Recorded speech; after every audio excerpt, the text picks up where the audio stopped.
Today on the Best Cake Recipes, we're going to be making hummingbird cake. What in the world is hummingbird cake? It's a cake that's full of pineapple and bananas and pecans. It's a classic Southern recipe. It was first published in 1978 in Southern Living magazine, and no one really knows why it's called hummingbird cake. It might be due to the sweetness of the cake. We're not exactly sure. I'm not sure. Maybe you know, and if you do, let us know in the comments. But we're gonna make this delicious 3-layer cake with cream cheese frosting, and we're gonna decorate the outside with pecans. It is going to be fantastic. Let's get started.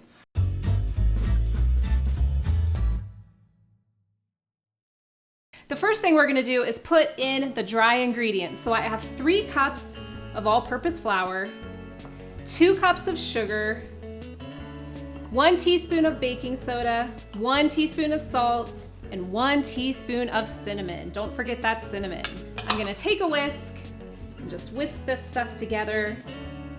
And then once it looks like it's pretty much combined, we'll set it aside and get the wet ingredients ready. This recipe calls for 2 cups of mashed bananas. So you wanna find yourself some good overripe bananas. Maybe you have them sitting on your counter. Maybe you guys gobble up bananas really quickly and you need to go buy some at the store. You can usually find overripe bananas at the store, sometimes on discount, that are great for baking. Like I said, this calls for 2 cups of mashed bananas. So it's gonna be about 3 to 4 bananas.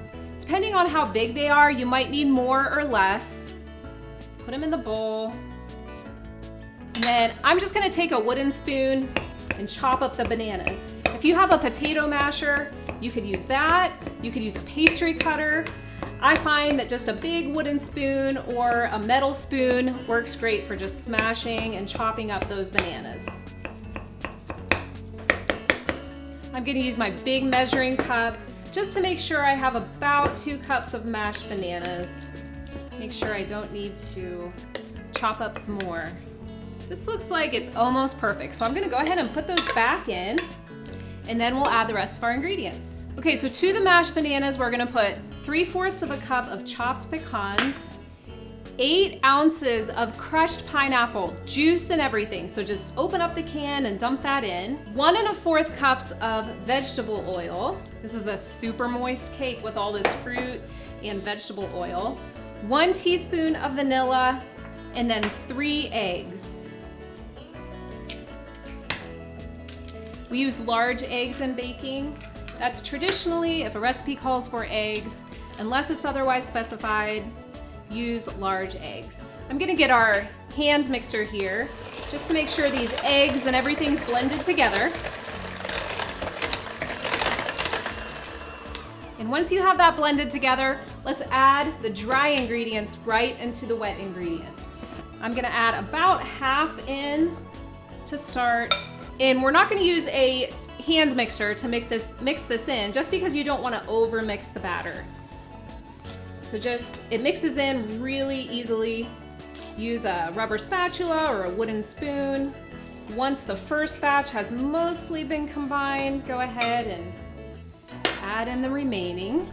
This makes a 3-layer cake, 9-inch round. So you're gonna think you have a lot of batter here. And if you try to fit it into 2 pans, it's probably going to overflow. So make sure you have 3 9-inch round cake pans so that all this batter will fit in. And that just gives you a nice tall cake. You can just imagine how sweet this recipe is with the sugar, the pineapple, the bananas. It is one sweet cake. So now that we have the batter mixed up, let's get our pans ready. 3 9-inch round cake pans. You can see I have one that's taller than another one. It does not matter, you just wanna make sure the batter is divided evenly. So what you're gonna do, because you have to flip these cakes out of the pan, you don't want them to stick. So we like to use something called cake release. It is equal parts of vegetable oil, shortening, and flour. Mix up that mixture really well and you get this creamy mixture, and then you just spread that right into the pans, and it helps your cakes not stick. It works beautifully every time. So we're just going to use this cake release on these 3 pans. If you don't have cake release and you don't want to take the time to mix it up, Grease your pans with shortening and then dust them with flour. That's your second best option. Okay, we have these pans ready to go. Okay, we are going to divide this batter as evenly as we can between these 3 pans. Oftentimes I will use a kitchen scale and actually measure to make sure that I am putting about the same amount of batter in each pan. Not gonna worry about doing that this time. We'll just kind of eyeball it and go by weight, what it feels like. Leave a little bit in the batter in the bowl, just so I can see which pan needs a little bit more. Kind of shake it, get that all evened out. They look pretty good, so I'm just gonna put even parts of the remaining batter into the pans.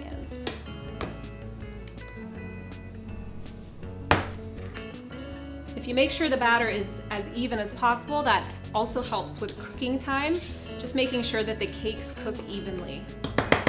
This batter is a little bit runnier than some cake batters, so you don't necessarily need to spread it around in the pan. You can kind of just shake it, tip it back and forth until it looks like it's even. These cakes bake at 350 degrees for about 25 to 30 minutes. I find in my ovens about 27 minutes is perfect. Your oven might be a little bit different, so watch it closely. Let's get these in the oven. After your cakes come out of the oven, you're gonna flip them onto a wire rack to cool completely. And as you can see, we have our 3 layers here. So while they're cooling, we're gonna go ahead and make the frosting. So as I said, this is a cream cheese frosting. It calls for 8 ounces of cream cheese at room temperature.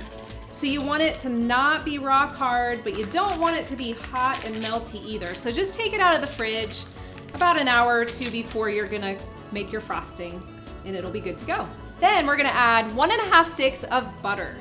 Again, make sure your butter is softened, not melted, or it will give your frosting a slightly weird texture, but just softened at room temperature. It should still feel firm. And then we're gonna take our hand mixer and beat this together.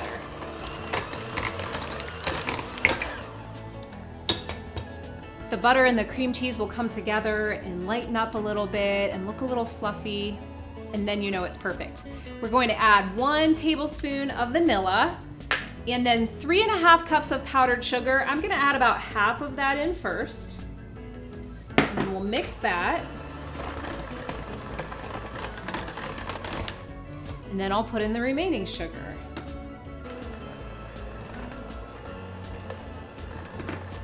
If the frosting looks like it's gonna be too thick to spread, which this is happening to me, you're gonna add about 1 to 2, maybe 3 tablespoons of heavy cream. You can use milk or half and half if you have it. So we're gonna mix that in. Remember that this is a layer cake, so you don't want the frosting runny or it will slide off. You want it just soft enough to be able to spread it around. Let's get all of that powdered sugar off the side, and it's time to build the cake. I like to use a turntable when I'm frosting layer cakes. It just helps to be able to spin it and get all the sides easily. Put a cake plate on that turntable and take your first layer, place it down, and then we're gonna take a dollop of frosting, maybe about 1/2 to 3/4 of a cup, and just spread that on. You can turn it as you go. If you'd like, you can put some chopped pecans in between the layers on top of the frosting. We're just gonna put them on the outside of our cake today. So we are ready for the second layer. If your cake's baked unevenly, you can slice off the dome part of the cake. This is really a heavy, moist cake, so we usually don't have trouble with it creating too much of a dome. So then we're gonna take a little bit more frosting, dollop it on top and spread it around. Then we put on our last layer, right on top. As you can see, this cake is tall. I love tall cakes. Then we get to frost the top and the outside. This frosting isn't super thick on the outside. If you want extra frosting, you can make 1.5 recipes. If you like a thicker frosting, this is gonna be almost more like a naked cake with just a little bit of frosting on the outside. I'm gonna start out with it on the top, just kind of push it over. Now at this point, it can be helpful to get a longer spatula to be able to frost the sides. So I'm gonna take just a little bit, put it on the sides, push that frosting down, and just put a thin layer around. We're also gonna decorate the outside with pecans, so you don't have to worry about getting the frosting perfect, although this frosting does spread really nicely. It's hard to not be a perfectionist with wanting your frosting to look perfect on cakes, but remember, we're gonna eat it and it's gonna be delicious and no one is gonna notice the little bumps and waves in the frosting. Let's decorate the top with pecans. I'm gonna take pecan halves and just press them into the outside ring around the cake. You wanna make sure you work while the frosting is unset.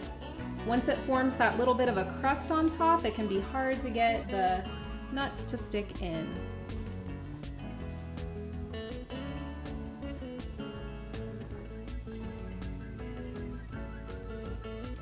This cake makes quite the presentation because it's so tall, and with the nuts, it's perfect for fall time. It's also delicious in the spring. Oh yeah, look at that. Let's get our plate, tip it on there, and dig in. Look at those layers, look at that cream cheese in the middle, and the nuts, delicious. Thanks for watching. Leave us a comment down below and tell us what you think of this cake, if you've ever made the hummingbird cake before, or if you know where the name came from. We'd love to hear. Be sure to check back often for more delicious cake recipes.